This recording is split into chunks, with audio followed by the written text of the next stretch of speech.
If you have ever sat and thought, why did I buy this dog? Why did we rescue this dog again? What has gone wrong? Why doesn't my life with my dog look like how I imagined it to look like how it looks for those people on the internet, looks like or feels like how it looks or feels like for everybody else? This series of videos is for you.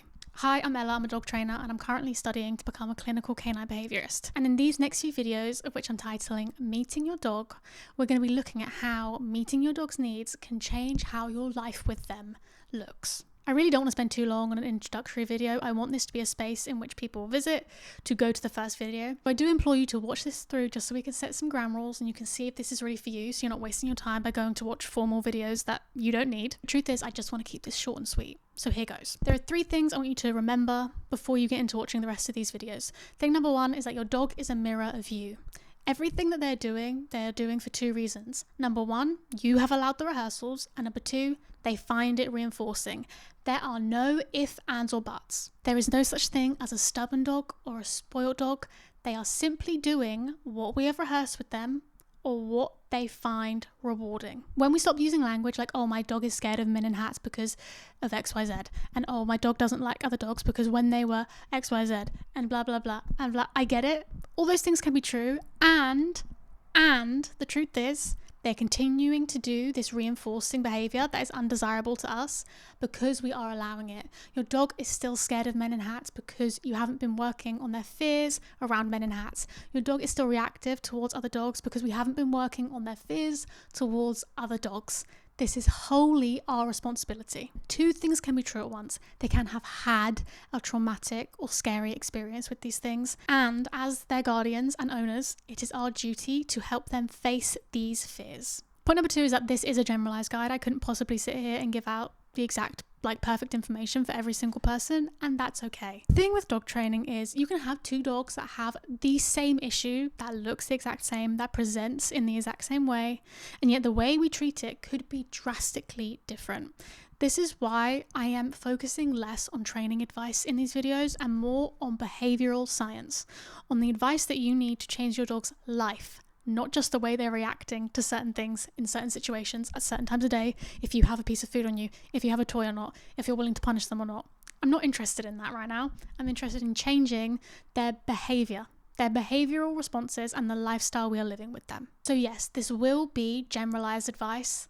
However, I still think everyone can gain something from it. And point number 3, and I think the most important point, is that we are past the point of blame.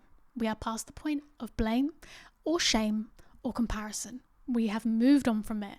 There is no more, oh, I should have done this, and oh, I feel so, and we could have been better owners. No. You are the better owner. You're already there. You're watching this video. You're Googling how to help your dog. You're already there. You're already the better owner that you think you can be. We're past it. And when I say comparison, I mean it. Unfollow the dog trainers on Instagram who are just showing off their dogs. There's only one difference between dog trainers who show their fuck ups and dog trainers that don't. The dog trainers that don't are just not showing you. Both of them mess up. Only one, is selling you the false idea of perfect dog ownership that never goes wrong. Stop following these people. Stop comparing yourself to these people, especially dog trainers. It's their job to have a well-behaved dog. It's why they have money. Do not fool yourself. Okay, let's get on to the 3 things that you're going to need to complete this mini-series. Number 1, dedication. You will have to be dedicated to changing how your life looks with your dog. To get long-term changes, you have to implement long-term change. Think about how many people set New Year's resolutions and then just don't follow them. Why don't they follow them? Because they aren't dedicated to implementing long-term change. Next thing you're going to need is a diary, a journal, the notes app. I don't mind what it is. You're just going to need some way to note down the changes that are happening with your dog, both positive and negative. The reason I say this is because number 1, if something isn't working, you need to tweak it. And number 2, if something is working, but you have spent so long with a dog who doesn't behave in a way that you would like them to behave, you're more likely to notice their bad behavior, their undesired behavior. So if we can note when they have done good things, like, okay, maybe it took them 3 times to stop jumping down, but 2 weeks ago it took them 10 times to stop jumping down at me when I came in. That's an improvement. That is a green tick. That is a gold star. So we need to be able to note down all the changes of behaviour in our dogs to be able to figure out what's working and what's not.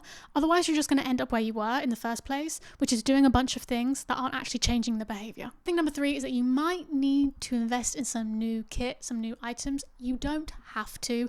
I have the kit that I like. You might not like the kit. Here's the things that I like to use on every single dog. Number 1, a flat collar. Number 2, a well-fitted harness. And I like to have a handle on the harness, especially if I'm working with big dogs. I am 5'2" though, so we can imagine me working with big dogs. I kind of need a handle. If again I'm working with a big dog, I like a double clipped lead, so it's got a clip on both ends of the lead. Smaller dogs, I don't need this. And then a long line and some food rewards. I like a biothane long line because they're easier to work around. They don't, like, if they get dirty, you can just wipe them off. And then food rewards, I use a mixture. I love pate food rewards. Most dogs really seem to love those. And then I just usually mix that in with a boring kibble. If your dog is fed kibble, you can use their kibble along with, it really doesn't matter as long as your dog likes it, some ham that you have in your fridge, some chicken left over from the roast. If your dog likes it, you can use it.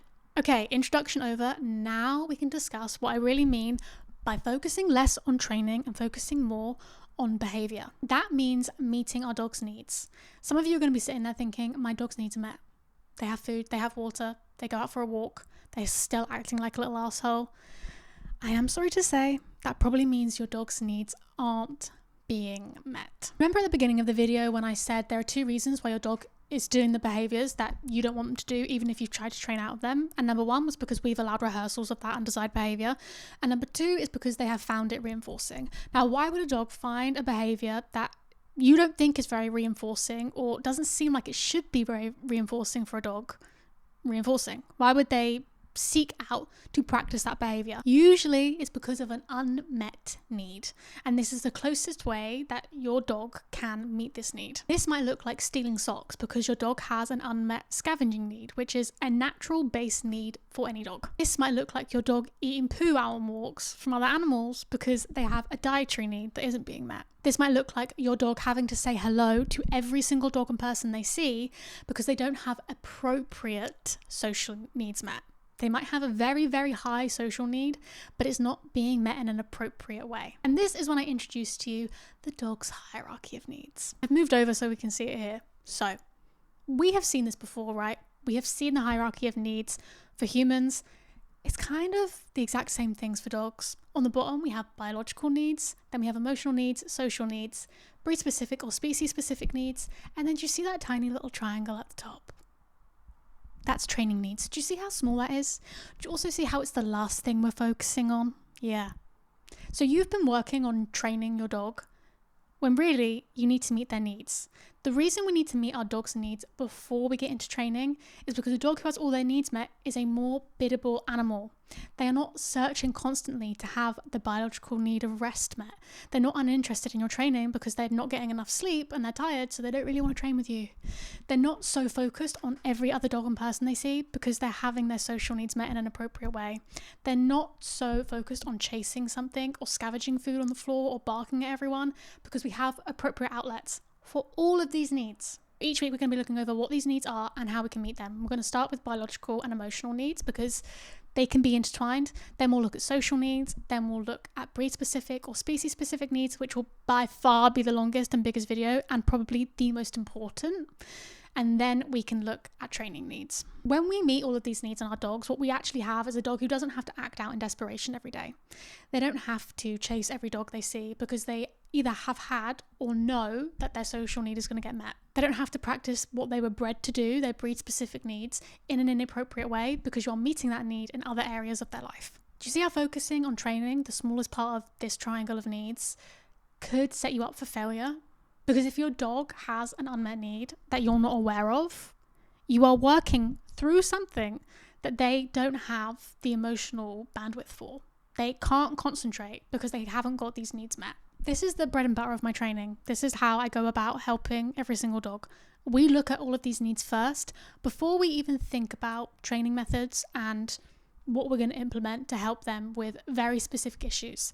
The truth is, when you get to know your dog, their breed and their species in this way, looking at their life through met and unmet needs, it becomes a whole lot easier. You haven't got to put so much pressure on your training because you're meeting their needs throughout the day. But anyone who's worried that this is just going to be me telling you to give your dog Kongs and lick mats and snuffle mats, which all have their place, we will get into that when we talk about breed specific and species specific needs.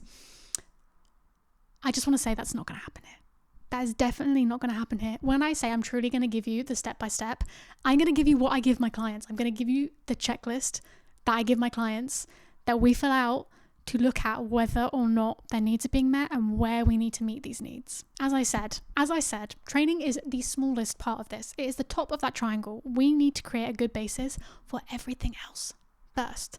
And that is what I'm going to be teaching you to do in this mini-series. Thanks for watching, and I cannot wait to see everyone in week 1 where we're looking at meeting the biological and emotional needs of our dogs. Bye!